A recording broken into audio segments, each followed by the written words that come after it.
সালামু আলাইকুম, আমি নাইম দক্ষিণ কোরিয়া থেকে সবাইকে স্বাগত জানাচ্ছি আমার ইউটিউব চ্যানেল নাইমিডিতে।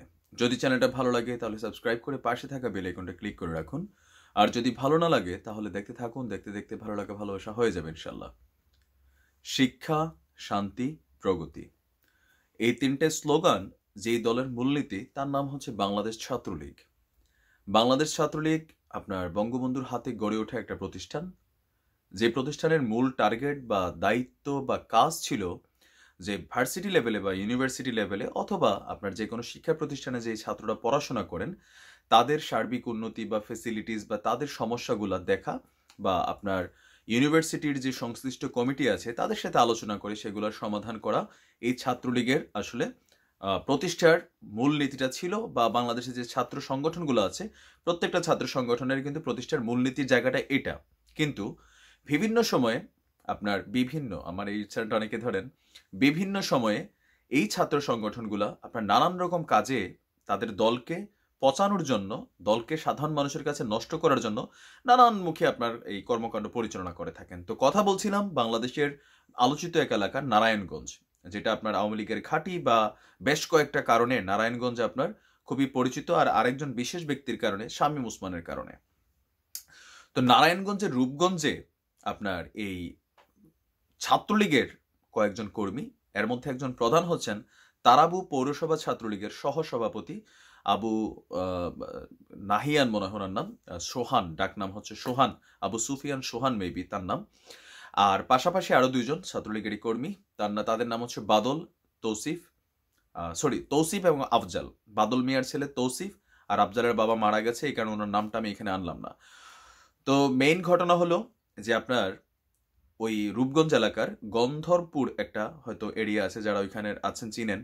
ওইখানের একজন আপনার গন্ধরপুর যেই বহুমুখী উচ্চ বিদ্যালয় আছে সেখানের একজন ছোট্ট বালিকা ছাত্রী, ক্লাস 9ম শ্রেণীতে যে পড়ে, 9-এ পড়ে একজন স্টুডেন্ট, তাকে ছাত্রলীগের এই 3জন, আরেকজন আছে তানভীর সহ আরো অজ্ঞাতনামা 2-4 জন আছে, তারা টানা 2 দিন 2টা বাড়িতে আটকে রেখে পালাক্রমে ধর্ষণ করে, আর ধর্ষিতাকে অবশেষে অচেতন অবস্থায় আরেকটা জায়গায় ফেলে যায়। তো মেইন ঘটনা হচ্ছে এই ছাত্রীর যিনি বাবা আছেন তিনি থানাতে মামলা করেছেন, যার মামলার এজাহারে যেটা বলা হয়েছে যে আপনার এই ছাত্রী থেকে কিছুদিন আগে তৌসিফ নামে যে ছেলেটা আছে সে আপনার 500 টাকা ধার নেয়।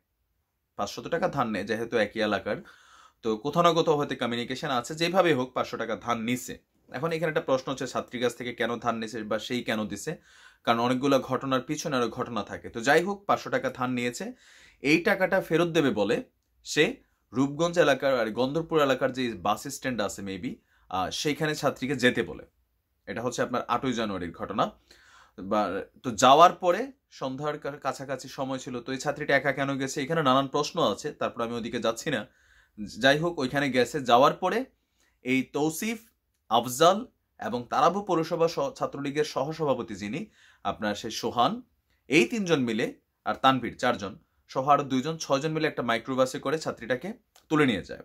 নিয়ে গিয়ে আপনার কর্ণগোপ এলাকার একটা বাড়িতে, রূপসী এলাকার একটা বাড়িতে আপনার মেয়েটাকে 2 দিন আটকে রেখে তারা পালাক্রমে ধর্ষণ করে।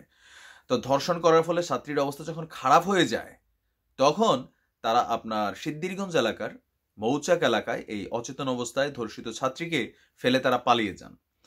তো পরে তার ফ্যামিলি খবর পেয়ে সেখান থেকে ছাত্রীকে উদ্ধার করার পরে আপনার থানাতে বিষয়টা মামলা হয়। এর আগে যখন এই মেয়ে উধাও হয়েছিল সেটা সম্পর্কে একটা থানায় জিডি করা হয়েছে, তবে তখন কে বা কাহারা এই ঘটনার সাথে জড়িত বিষয়টা ক্লিয়ার না হয় না।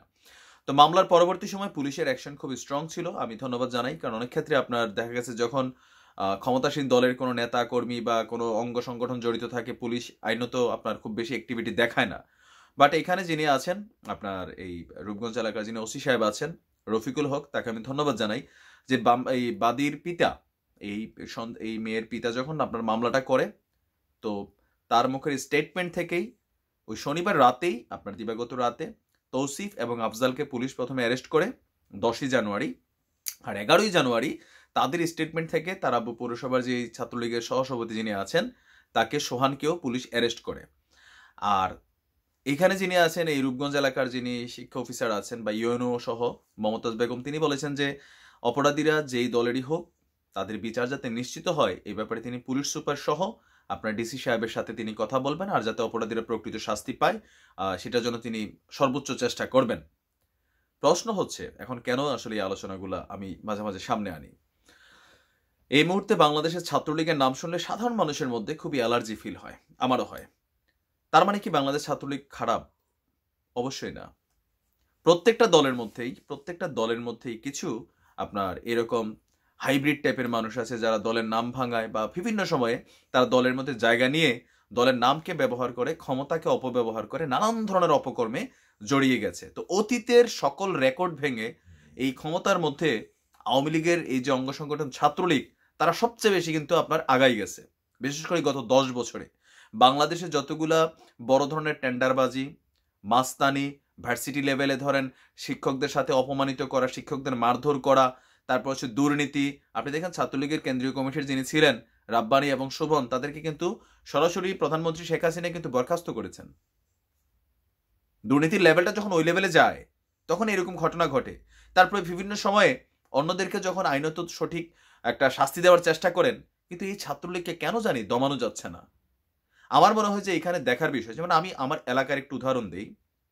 আমি যদি আমার এলাকার বা আমার থানার বা আমার জেলার ছাত্রলীগের কমিটিগুলোর দিকে তাকাই, সেখানে বিবাহিতদের পরিমাণ হচ্ছে আপনার মনে করলেন যে 70% এখন। কারণ পোলাপান এখন ব্লুটুথ বয় অল্প বয়সে বিয়ে শাদী করে, যদিও সে পড়াশোনা করে। আপনি দেখেন আবার এখানে ছাত্রলীগ কমিটির মধ্যে এমনও পোলাপান আছে মাস্তান, ওই 8 পাস করছিল কিন্তু সে ছাত্রলীগ, সেই ছাত্রলীগের সভাপতি প্রার্থী, তার নামে 5টা মার্ডার কেসের আসামি। তারপরে চুরি, বাটপারি, ধর্ষণ, ছিনতাই, এই ধরনের মানুষগুলা স্থানীয় নেতারা, চেয়ারম্যানরা, মেম্বাররা, এমপিরা যখন ব্যক্তিগত স্বার্থে এসব চোর সোট্টা বাটপারগুলারে দলের মধ্যে ঢুকার সুযোগ দেয়, তারাই কিন্তু প্রকৃত যে ছাত্রলীগ সংগঠন আছে বা ছাত্র দল আছে তাদেরকে কিন্তু বদনাম করে এই শ্রেণীর মানুষরা। তাহলে প্রশ্ন হচ্ছে, যখন একটা কমিটি অনুমোদন হয়, আপনারা জানেন যে একটা কমিটি অনুমোদন হওয়ার একটা সিস্টেম আছে। একজন কর্মীর জন্য কমিটিতে অনুমোদন লাগে না, কিন্তু যখন একটা পোস্টে থাকে তাদের ক্ষেত্রে নিশ্চয় তাদের বায়োডাটা, বায়োগ্রাফি দেখার বিষয় আছে। এটা যাচাই করবে কারা? যখন থানা কমিটি হয় জেলা কমিটি করে, ইউনিয়ন কমিটিতে থানা কমিটি করে, জেলা কমিটি করে, এটা একটা ধারাবাহিক পর্যায়ে আছে। কিন্তু ব্যক্তিগত যে তথ্য তাদের ব্যাপারে কালেকশন করা হয়, তখন আসলে কারা করে? টাকার বিনিময়ে? নাকি নেতার আত্মীয় স্বজন? নাকি এমপি সাহেবের কাছের কোনো লোক? নাকি এলাকার বড় গুন্ডা যে তারে দিয়া স্থানীয় চেয়ারম্যান অথবা স্থানীয় এমপি যিনি আছেন তার খুব প্রভাব খাটতেছে, এখন ছাত্রলীগের একটা কমিটির বড় একটা পোস্টে না বসাই দিল। ছাত্রলীগ মানেই খারাপ না। আপনি বলতে পারেন যে ভাই আপনি আওয়ামী লীগের দালালি করেন, আপনি হয়তো ছাত্রলীগের দালালি করেন। না, আমি দালালি করছি না, আমি যেটা সঠিক সেটা বলছি। ছাত্রদল মানে যে শতভাগ ভালো তাও না, ছাত্রলীগ মানে যে শতভাগ খারাপ তাও না। প্রত্যেক দলেই ভালো মন্দ আছে। ছাত্রলীগে যথেষ্ট আত্মত্যাগী কর্মী আছে, নেতা আছে, কিন্তু সমস্যা হচ্ছে ক্ষমতায়নের এই যে প্রসেসিং, তৈলবাজির বা চামচামির এই যে প্রসেসিং, সেই প্রসেসিং এ এসে এইসব আত্মত্যাগী নেতাকর্মীরা কমিটিতে ঢুকার সুযোগ পায় না। ঢুকে কারা? চোর বাটপার বদমাইশ যেগুলো বিয়ে করে 3 বাই 4 বাপ, হাতে ছাত্রলীগের কমিটি, হাতে চোর, হাতে বাটপার, হাতে ইউনিয়ন কমিটিতে। তো এইসব চোর বাটপার বদমাইশ যখন আপনার একটা ছাত্রলীগ নামক সংগঠনের বিভিন্ন পোস্টে বসে যায়, তখন আসলে আপনি কি বলবেন? এটা তো এক শ্রেণী। আর যারা শিক্ষিত অরিজিনাল ছাত্র, তাদের মধ্যে দেখেন দুর্নীতি, ভাগবাটোয়ারা করা, টেন্ডারবাজি করা, মার্ডার করা, হ্যাঁ, দল ক্ষমতা, এমপির পক্ষে বিরোধী দলকে পিটানো, মানে এই যে বিভিন্ন কর্মকাণ্ডে আজকে ছাত্রলীগ এতটাই পচেছে। যারা অতীতে ছাত্রলীগ করেছে, অনেক মানুষ আছে ভাই অতীতে ছাত্রলীগ করছে না, আমার হাসি দেখে ভাববেন না অন্য কিছু। অনেক মানুষ আছে যারা অতীতে ছাত্রলীগ করছে, কিন্তু এই ছাত্রলীগের রাজনীতি দেখলে পায়ের রক্ত শিনশিনে মাথায় ওঠে। মনে যে এই সংগঠনটা তো এই সংগঠনের পিছনে যারা অতীত কর্মকাণ্ড করছে বা যারা এখানে জড়িত ছিল তাদেরও শ্রম আছে এই সংগঠনটার পিছনে। কিন্তু বর্তমানে এইগুলা দেখলে খুব খারাপ লাগে। বড় ভাই যেমন ছোট ভাইয়ের একটা খারাপ জিনিস দেখলে তাকে শাসন করে, তাকে পরামর্শ দেয়। আমি আজকে আমার এই ভিডিওতে ছাত্রলীগকে তেমন একটা পরামর্শ দিচ্ছি।